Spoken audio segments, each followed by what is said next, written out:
Welcome back into another episode of Top Shelf presented by Enterprise. Big trips, sudden detours, or last minute plans, whatever it is, we're here for it. Fellas, today we are doing the impossible. We are going to try and fix the New York Rangers. They've come out, they dropped the letter 2.0. Everyone remembers the first letter. Now there's a second letter publicly saying that they're going to retool. So we're going to take it upon ourselves to try and do that for them. So maybe they'll consult with this episode and fix their team according to how why we has think something so. gone wrong with the New York Rangers? What is this all about? A lot has gone wrong with the New York Rangers. Yeah. We'll say that. I'm excited to get into that. Before we get into that briefly, speaking of, fixing teams and retooling, we do have two trades that went down within the last week that I want to touch on quickly with you guys. First of which was Rasmus Andersson back on Thursday.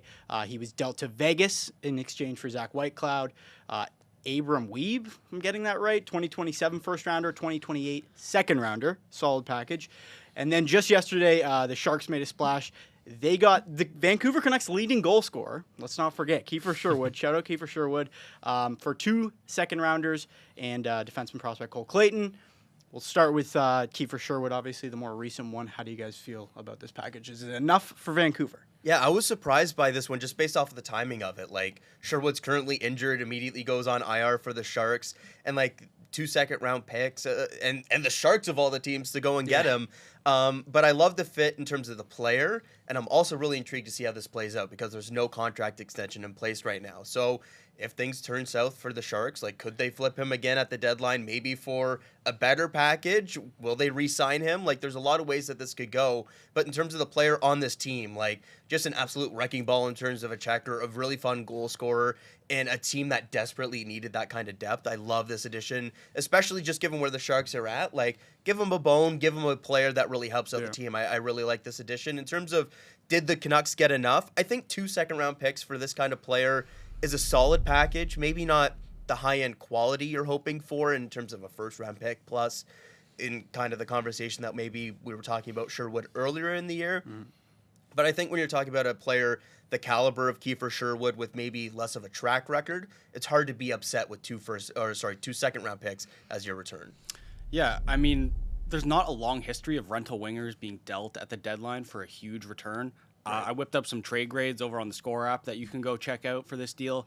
And the most recent comparable I could find was Tyler Toffoli getting moved for a second and a third. So I think the Canucks did okay here. I think it's fair value. And Toffoli, way better track record in terms of being that top-end 100%. producer. Yeah, okay, not bad for the Canucks, who are obviously, they'll take whatever they can get. And then the whole Rasmus Andersson trade, Vegas just bringing in a guy as they always do. It's no rent. It's always just a solid player. It's never a fluke. So how do we feel about that whole package? Well, my mind immediately goes to how outrageous this has become with the Golden Knights and their first rounders. I look back, and so going from when they came into the league to 2028, that's 14 first round picks. There's only 2 that remain in their stead. Wow. One is the 2024 pick, which is Trevor Connolly, an actual player. And then the 2028 pick, obviously, is still just a first-round pick. And that's conditional in this trade, so it could actually be flipped to Calgary. The condition is pretty heavy. It's if Vegas wins the Cup. But not out of the question. Also, they'll probably trade that 2028 pick. Exactly. Anyways, so it's really, insane how they've taken this approach of just trading prospects and picks to the nth degree. And listen, I think there's no denying that not only have they been aggressive, but they've reeled in impact players, Hurdle, Eichel, Pietrangelo, Hanifin.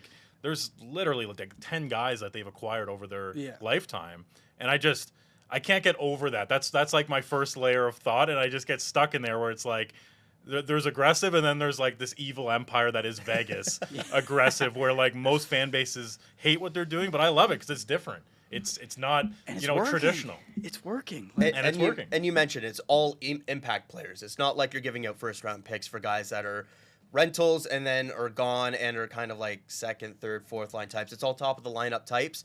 The interesting part is the fact that there's no contract extension here. You go back to the Noah Hanifin trade, also with Calgary. Contract extension right there after the trade. So I'm curious to see how this one goes in terms of the contract going into the future. I feel good about Vegas's chances of extending Andersson, but I think that's going to be an interesting storyline to watch here in terms of the pieces that Vegas sends out. Usually they retain those players longer term. I think my favorite part about this trade for Vegas, anyway, is just the overall fit. Like, it's so perfect. We knew they were interested in the offseason. I always thought, like, they're going to get this guy. It's only a matter of time. Just with the Pietrangelo potentially career-ending injury, that right side of the blue line, top 4 defenseman.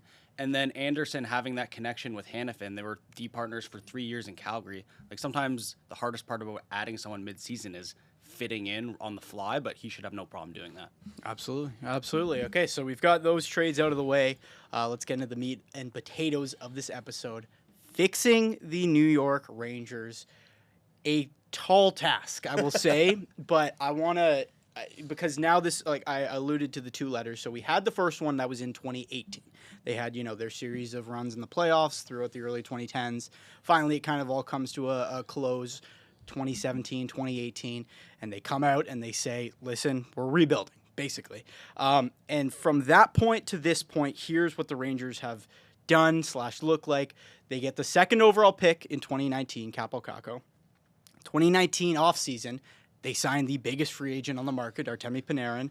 They get the 1st overall pick in 2020, which obviously turned into Lafreniere. I think they had a 2.5% chance to land him. Yeah. So instantly, 2nd overall pick, massive free agent signing, 1st overall pick. That helps a lot with the rebuild. It really speeds things up. Then in 2021, they have a Norris winning defenseman, Adam Fox. 2022, they have a Vezina winning goaltender in Shesterkin. 2023, they're the President's Trophy winners. They go all the way to the Eastern Conference Finals and lose to the champs in the Florida Panthers. Just 2 years ago, Artemi Panarin and JT Miller both record over 100 points. This team, it was a rebuild that it seemed hard to fail. With all of the pieces they got, not only did they have high-end talent, but they also had these 1st and 2nd overall picks. And fast forward to now, they're almost at the bottom of the Eastern Conference standings, and they've come out and they've said, we're going to deal away the big names. Artemi Panarin's going to be gone. They've already gotten rid of guys like Kreider and Trouba, although they brought back JT Miller, so they're all over the place. But, with the circumstances that there are and a team like the Rangers who have already failed miserably once, how are we going to fix them? That's what I'm asking you guys today. We've got 3 ways to fix the New York Rangers. We're going to start with you, Josh. Your first way to fix this failing organization.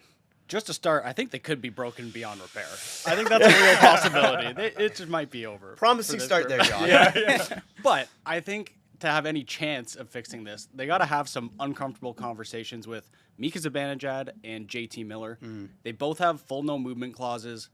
I think it might be easier to sway Zibanejad out of a move just because he's been there a while. Maybe he could use a fresh start. He's having a great year, too, so people would probably be lining up to trade for him. Miller might be a tougher swing because he just got back here last year, moved his family here. He might want to settle in for a while. Just named him captain. Yeah. Just named captain. What are we doing here? But, I mean, if you just keep Zibanejad and Miller, and you're only trading Panarin at the deadline, and then maybe you're trading someone like Trocheck. I don't know if that changes enough. I don't know if that brings in enough draft and prospect capital, and then you're kind of right back in the same spot a few years from now. And Zibanejad and Miller are already 32, so in a couple of years they could be maybe untradeable. Yeah. Can we acknowledge that Chris Drury already tried to retool last year? Like, for him to come out and be like, guys, we're going in a new direction. It's like, you brought in Miller, you signed Trocheck during your tenure, you extended Lafreniere, you extended Zibanejad. Like, some of those guys extending isn't necessarily retooling, but it's like, you've already had your shot. Yeah. You've had your shot to sort of build this thing up beyond just like a traditional rebuild. So Send out Kreider, Trouba. yeah, Kako, like a lot has already happened, so it's kind of ironic, and he's like, whose fault is this? Oh, I think it might be your fault. We're all trying to find the guy who did Yeah, it. exactly. One of those situations. And I don't know. They need to just really decide, though, at the end of the day, like, who are our core pieces? Yeah. Some of them, you can't, I guess, deny, whether it's Zibanejad and he doesn't want to move, Miller doesn't want to move. But, like, is Lafreniere part of your core? Like, It's he's tough got a to trade pretty him big 'cause contract he's now. Big contract and underperforming. It's almost like Yeah. you're selling low. So Shesterkin, core, Adam Fox, core, Will Cooley, core, Gabe Perreault, and some other prospects. I'd say Gavrikov too, because you just signed him in free agent. That's a tough sell to move him. So, yeah, I mean, obviously the first step here is like really deciding, okay, who, best case scenario are we keeping? Who are best case scenario are we moving out? And, how many of those guys can we actually convince? Because there's a lot of trade protection. We have seen Drury and the Rangers be very ruthless in terms of that as well, though. Putting Barclay Goodrow on waivers when he wouldn't agree to a trade. We saw the threat of waivers put in with Jacob Trouba, and then he accepted a trade. We've seen them be ruthless before. It has resulted in a lot of backlash, both publicly and kind of with the team being upset as well. But when you have these players involved, if you are committing to this retool, I agree, whereas Zibanejad, Miller, those types probably need to go as well. As difficult as it is, the situation you're in, you kind of need to force these players' hands if there's not anything that they're open to.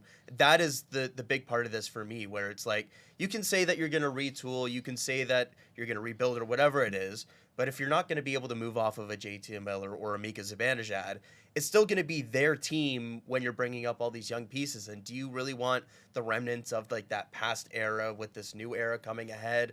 I guess that's more of a rebuild than a retool. And there's some gray area in between there in terms of what Drury really wants to do. But that's the big part for me is you got to find a way to get off of those contracts. I think everything should just be on the table. And it kind of seems like Fox it is. and Shesterkin probably staying, but everything else should be totally open. It was kind of confusing reading the letter where he's talking about this is not a rebuild, it's a retool, but then he's like, we need young players, prospects, and cap space. So that's a sounds rebuild.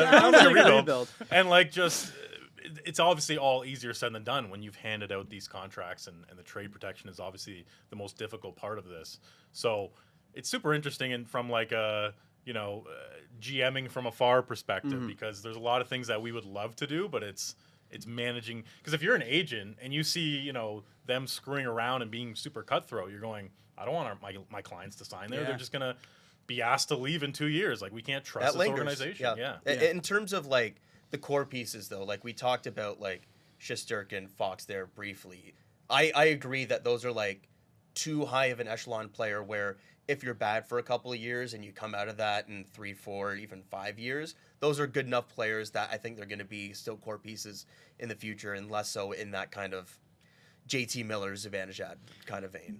Fox is also only 27, I believe, so he's still got a lot of runway left. I don't know about you guys, but I found the Rangers hard to evaluate coming into the season, where it's last year was such a mess, but then you go, okay, reset, Miller's here, but then you looked at the roster, new head coach, but you looked at the roster and you went they're sort of playing with fire here, where all their good players are 32 and above, and aside from a Will Cooley or something, but just the meat of their sort of offensive attack, 32, not necessarily out of your prime, but you're not going to get better. It's very unlikely you're going to get better. So it was they were trying to thread a needle, and clearly it did not work out. It's so just the formula is so perplexing, though, because those are still some of those Zibanejad, they're still playing fine, they're producing, and you look at this team, it's just so fascinating to talk about. Okay, here's the core: a Vezina winning goalie, a Norris winning defenseman, a former first overall pick who had 30 goals and looked like he was on his way up. We're going to keep these guys around. We're also going to get rid of these former 100-point players who are still massive fishes, like great players. It just doesn't make sense how this team is not working with all the talent they have. The only explanation is, all these guys are the same age. They're all going to decline at the same time, which is kind of what we're starting to see. So that's the first step, having uncomfortable conversations, identifying the core. Seems like we've done that. So there you go, Rangers. There's your first fix. John, you've got our second fix. What do you think? Yeah, I feel like Drury really needs to prioritize quality over quantity with the Panarin trade. And Panarin seems to be the guy who's, one, going to net the most, and two, most likely to move since he's a pending UFA. Now, this is obviously one of those things where you have to find the right partner. You have to probably retain salary to get some sort of good package back. But there's a fair amount of cap space around the league as far as contenders. I mean, whether it's Dallas, dipping into LTIR with Seguin being injured, they've got room, and probably they could use a defenseman more than a forward. But it's such an interesting year where you've got Colorado, at, just such a juggernaut. But it's not like other teams are giving up. You got Tampa Bay. Do they see an opening here? I don't know. Washington, would they like to add someone like him? Florida, always in play there, especially with the Russian factor. So where my sort of where I'm going with this is that Panarin's the one piece that I feel like you really need to cash in on in terms of not just getting 5 pieces and like hoping for the best, that bag of magic beans The mentality. Jake Gensel type trade that we Yeah, saw. like I think you want, you want to get either a high-end prospect and, a top pick, or, some young NHLer that for whatever reason the contender can sort of do without, and you add them to your team and you start retooling that way. And I think it comes down to here with Drury of being patient. Like Panarin doesn't really get injured. Like if you look at his career, he plays 80+ games almost every year. Yeah. So you've got that. You've got him taking a break during the Olympics because he's Russian. So like I just feel like the way that things are laid out, especially with such a weak UFA class, there should be a ton of teams lining up here. And again, if you include retained salary, him at 5 point something is a huge bargain for any team acquiring him, and also there's a handful of teams that could actually pull it off. So there's you look at the Kiefer Sherwood deal. Like did the Canucks pull the trigger a little early? Like you could argue that. Rasmus Andersson, I actually think that maybe the Flames did the right thing because there's an injury risk. He's going to the Olympics, etc. But I feel like with Panarin, you wait it out. You let things sort of settle, and you let his agent speak to teams if necessary, and you just sort of like really try to mold this into a very substantial package. In terms of like the quality over quantity piece, like I think we looked to the Gensel trade a couple years ago where that was very much the quantity instead of the quality, where the Penguins were at. I also don't think it's a guarantee though when you go for the quality. Like it's funny we talk about Vegas going back to when they acquired Mark Stone. The big trade there was the centerpiece Eric Brandstrom, this exciting young defenseman who's tearing it up in the AHL. And never became that top end piece for the Senators. And then you look back at that trade for Ottawa, and it's like, man, if you got something else that was substantial in that trade for Mark Stone, that could really change your trajectory. So it's not a guarantee, but I think getting that high end is way more valuable than getting a grab bag of a lot of stuff. And it's more likely to become impactful for you.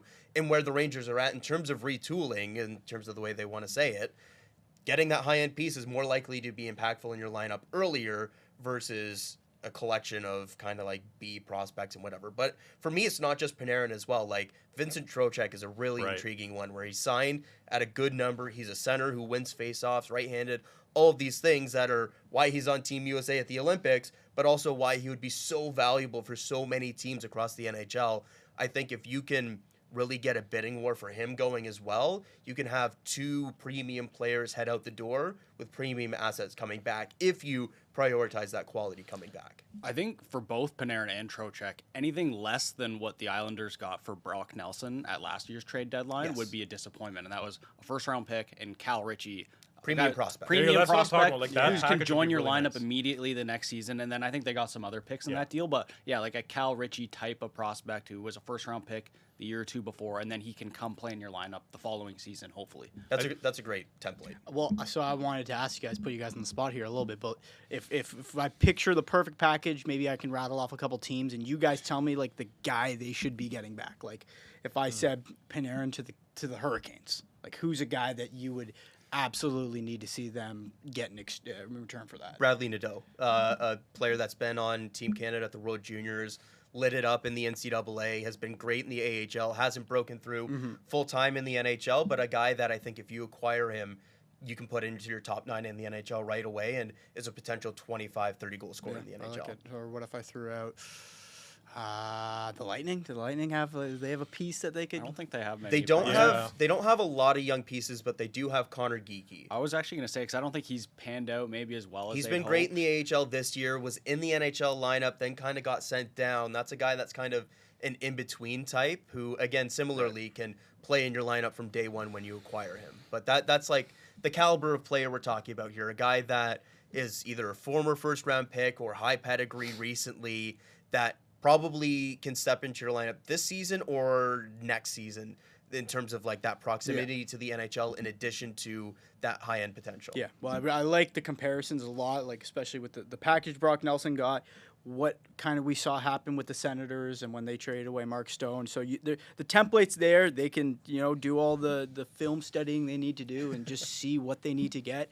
But I think it's a great. It's a very maybe the most important thing is making sure you can't give up a player like this if you're going to retool without absolutely making sure that you bring. Got to in the maximize pieces. the return. Exactly. To Kyle's point, though, like Trocheck, I don't know if he would necessarily return more than Panarin, but like it'd be right I there. can see a way it is. Yeah, like I'm trying to He's think got in my the head. term, right? How many more years of term does he have left? Like Three or or four? something and like yeah. that. 5.65. It's a pretty I wanna nice say. number. It's a great contract. What Yeah. about And he's just such a guy that GMs love, like Yeah. face-offs, and he's got to compete. And if we think about the Wild and I was Bill gonna say, Guerin, like Minnesota this has is a to guy be who all would be a in. who great fit. clearly loves the player because he's taking him to the Olympic team, and they need a center. And I think you can win a cup with Trocheck as your second line center, easy. him and Eriksson Ek.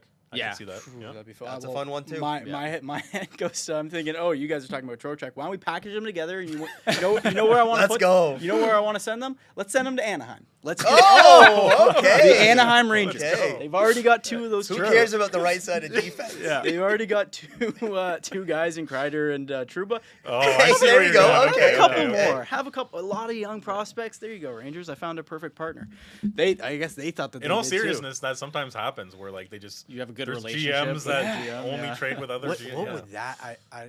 Is that even anything? Can the Ducks would It they seems give a up little any of those wild. guys? Probably not, Maybe right? like one of those guys they could go after, but they're pretty deep at forward already. They And would they've got never a lot of young guys in that forward lineup. Like acquiring both of those players. If anything, when your maybe defense Trocheck. is the situation it Yeah. is. Maybe Trocheck just because he has the term, but Yeah. I don't think Yeah. they'd be willing to It would be quite funny to see. go for Panarin without an extension. In place. But who knows? That would be funny. Be awesome to see. the potential extension is an interesting factor of like Yeah. Huge. if the agent is talking to teams, like is that something that is included in a trade? Is that something that waits until the summer? Like that can change the factors. But here as also, well. if I'm Panarin, I'm testing free agency Oh, 100% yeah. because Oh, like yeah. everyone else has re-signed. Nobody else is there. Everyone's gonna have cap space. You could have your pick of the litter for a massive deal. So And his agent is also Kirill Kaprizov's agent, who just signed that mega contract in Minnesota as well. So clearly, there's an interest, at least from the agent or an agent that is familiar with basically being like,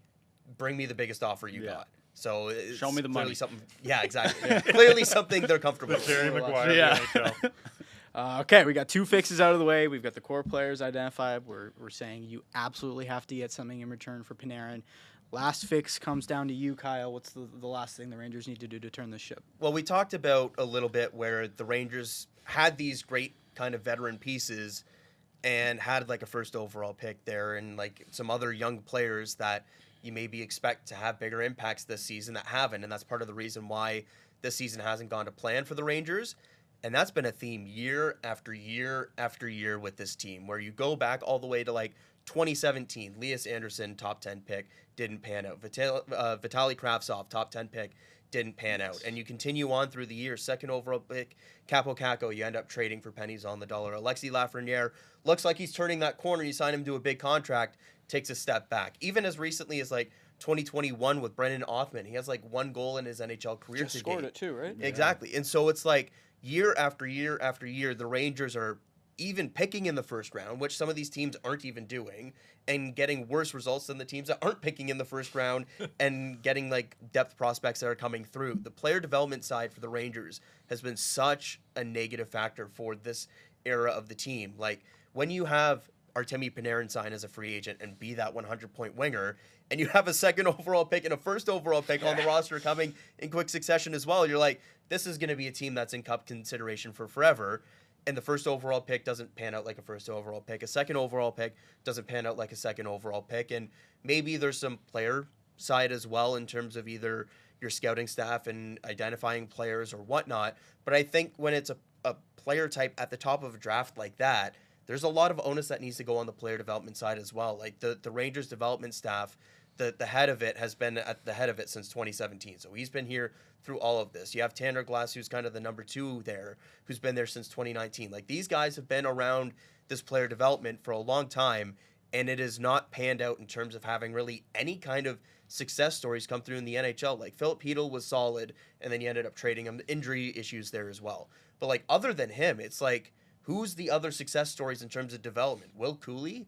Is there anyone else that has been You're gonna hit one every once in a while, like just by luck. Exactly. Right? So, It's Noah like- Laba's been an okay story for them this year, but we have to. But the like fact that we that's have to the use point. him as It's an like example you have is, to like either like squint your eyes and be like, maybe that's a success story, but it's like none of these first-round picks have really come through and being these impact players on the roster to the caliber that maybe you hope for or expect based off of their draft position. And they're not really getting any depth picks coming through as well. Like, consistently, they're ranking near the bottom in terms of prospects coming through. They have these intriguing players, and then nobody has really broken through. Like, can Gabe Perreault break that mold? Like, man, it is just a really tough position when year over year you have this aging roster and you rebuild, like you said, in 2018, and then none of these players are coming through and making the impact at the NHL level. They really need to invest in the player development side, whether that's completely new minds coming in there or just more player development coaches, more touch points with these prospects. You have to change something if you're going to be retooling here, because what you've done the last 6 to 8 years in terms of your player development and your strategies there has not worked pretty much at all at the NHL level. I always find it tough to measure. Is it player development that's the issue, or is it just the drafting that's the issue? Because I mean, guys I think like it usually goes hand in bit hand. of both, yeah. I mean, because guys like Elias Andersson and Kravtsov didn't pan out anywhere else either, and obviously maybe the player development from the Rangers could have stunted their growth, but yeah, it's difficult to measure. But I mean, like Lafreniere, like looking back, like would be real nice if they had Stützle or Byfield instead of him. I forget who went after Kakko. He's been okay in Seattle, but I mean, Kirby Dach went third. So a bit of a wash there, but. Yeah, it's tough to measure. I think, player development staff definitely at fault, but I also think Drury deserves a lot of blame for some of these picks that he's made. But also because he hasn't changed the development staff as well, right? Like, too, yeah, of course. The head of the staff is Jed Ortmeyer. He's been there since 2017. Tanner Glass has been an assistant in that role since 2019. Those are both guys that have been in that role and stayed in that role before Drury was in his current role and afterwards. So it's like, as much as he's not necessarily the one making certain decisions, there's an onus on a general manager when the people who are on your staff aren't getting the results that are expected as well. And scouting certainly comes into a factor there. Player development kind of goes hand in hand there. I think you really need to look at either what like the Washington Capitals are doing, the Florida Panthers are doing. I think that's more pro scouting side. A little bit of like what the Dallas Stars are doing. Like there are some teams around the NHL that have had significant success in terms of player development.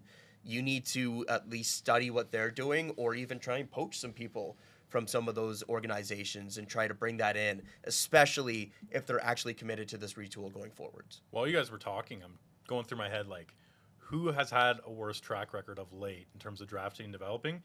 And I was thinking maybe the Kings, but then Byfield, Brandt Clark, probably not the Kings. Like, it might be the Rangers, at least in terms of teams that have had, like, top 5 picks. It's obviously hard when you're always picking, like, 30th. Like, the Golden Knights don't really count.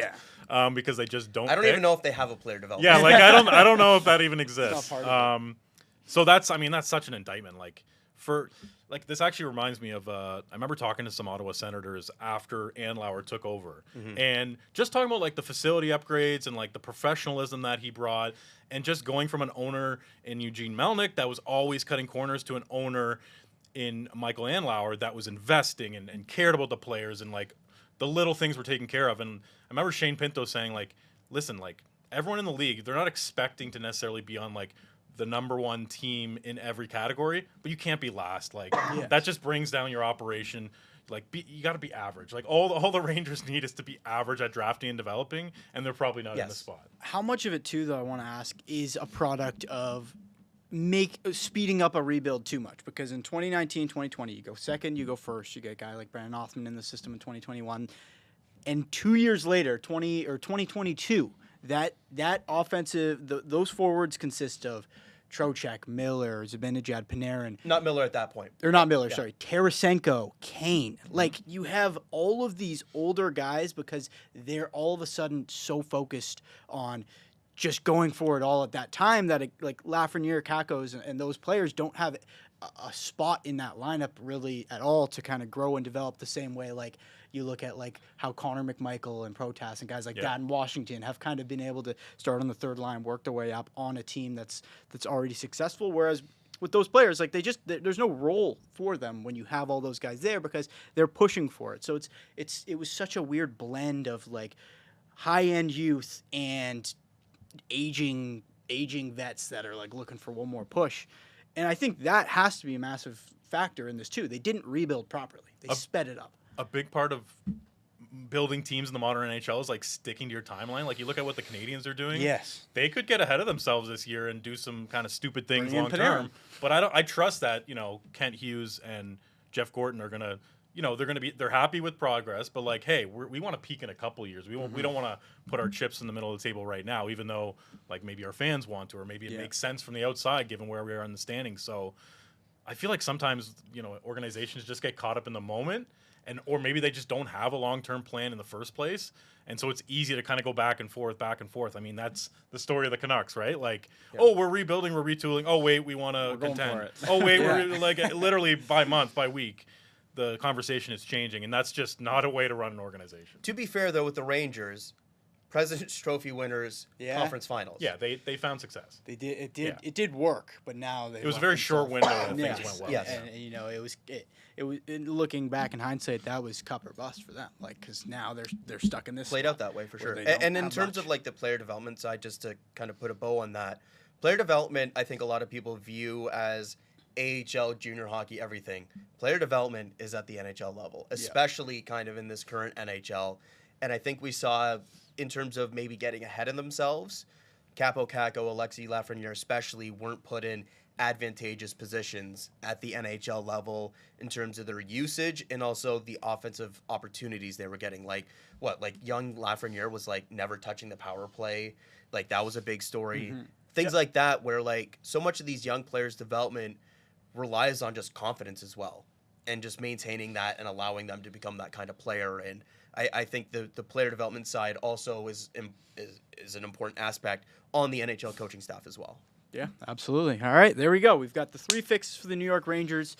Enjoy Chris Drury and everyone else that's going to be watching this and taking notes. But I think it's the perfect way to do it. And I think it, again, like to put a bow on everything, they can't rush it. They have to take their time with this. They cannot get ahead of themselves once again. The Rangers might be bad for 5 years, but you know what? They're a big market, and with the right amount of time, I think that they could turn everything around. But it's going to be interesting. Like Josh said off the top, like this might be an unfixable team. So might be broken. They're certainly in quite the interesting spot. At least the spot. way that free agency is trending, it doesn't seem like there's going to be a Panarin type available to help them speed it up as well. Yes, and in turn help them kind of ruin everything at the same time. So there you go. Panarin hater. I don't know, Panarin man. ruined the Rangers. There you go. You can have a President's Trophy in an Eastern Conference Final again if you want. We'll see how that goes. Before we get out here, I got one more segment unrelated to the Rangers, but a pressing topic that will be more pressing as the week carries on, so it's important, I think, that we get it out of the way right here, right now. What your guys' thoughts on it are. We're calling this segment Cheer or Boo, presented by Enterprise. Okay. I wonder if you can guess where this is going. But last night, Jonathan Toews makes his return to Chicago. Long anticipated return, and it felt like he got a standing ovation that just never ended. It was incredible, rightfully so. But we have another return this week coming on Friday to this city. Mitch Marner returns to Toronto. So I want to ask the three of you, Mitchell Marner, I want to ask the 3 of you guys, we have 2 Leafs fans here. We have 1 neutral, John, we'll call him.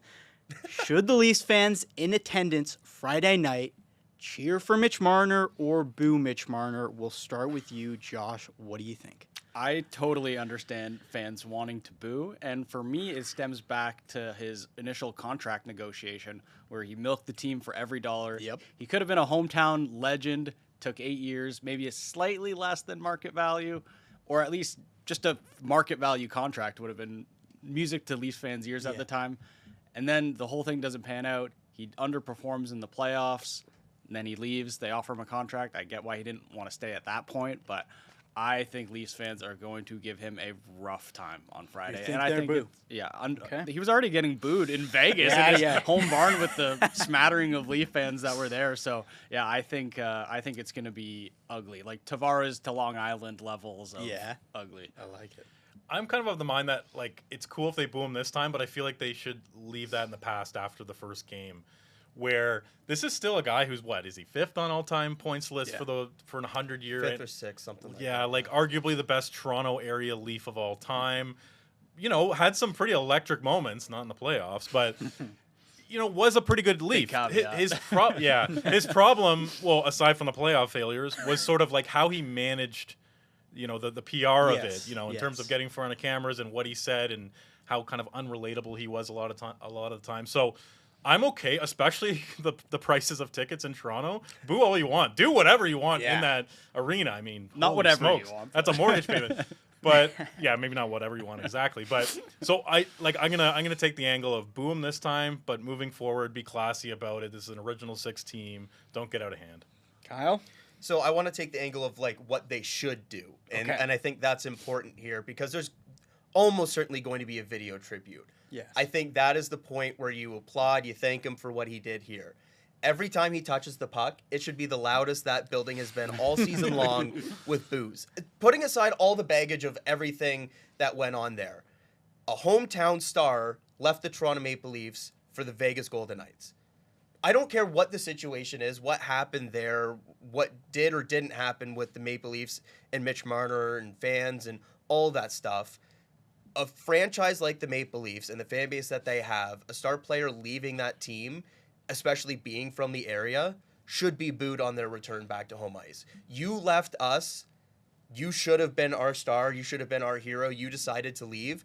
We're going to let you hear it. I think the video tribute should be cheers and such to thank him for what he did here. But every time he touches the puck, you should let him hear it. I think if you're gonna boo. If you're gonna cheer. I don't think you should change it based on what's on the jumbotron. Well, that's my sure, thought. but like, if it's the whole point of like the video is to thank him for his time Right. here. I think you thank him for his time here during the video, but the rest of the game he's not like that's not Public the, enemy the, one. the point of the whole thing. Yeah, and it all comes down to like, did the player decide to leave, or did the team trade him like just like Yeah. against his will, Yes. and he decided to leave. Like, I mean, I guess they approached him about waiving his no trade clause for the Rantanen deal, but at the end of the day, he could have come back to the Leafs. He didn't. I think it's totally fair game Yeah. to be like, you're not one of us anymore. That's the part too that I think deserves extra booze if I'm in that building. It's listen, man. Like at that point, he probably had his mind made up already. Okay, I'm gonna get out the door Sure here seems like for it. absolutely no return. They're like, listen, Mitch, you can really help us here. If you're gonna be gone, at least we might be able to bring in a guy the same caliber.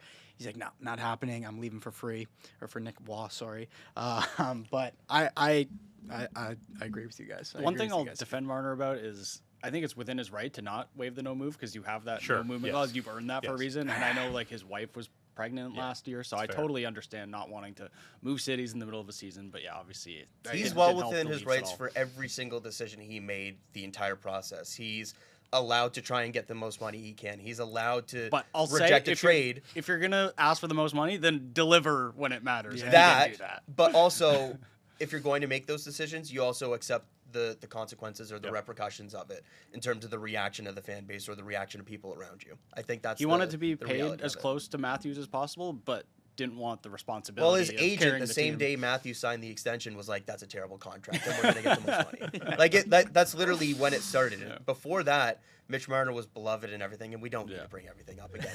But that's the reason why that this return game is probably going to have the vitriol that I'm expecting it to be. Yeah, all right. So if you're in that building Friday night, boo your heart out if you'd like, cheer your heart out if you like. But I think you know what direction we're leaning towards. It's been a fun episode. Enjoyed all the talks here. For everyone that helped be a part of it, thank you so much. For everyone watching, thank you for watching. We'll be right back here next Tuesday. So until then, we'll see ya. This has been Top Shelf presented by Enterprise.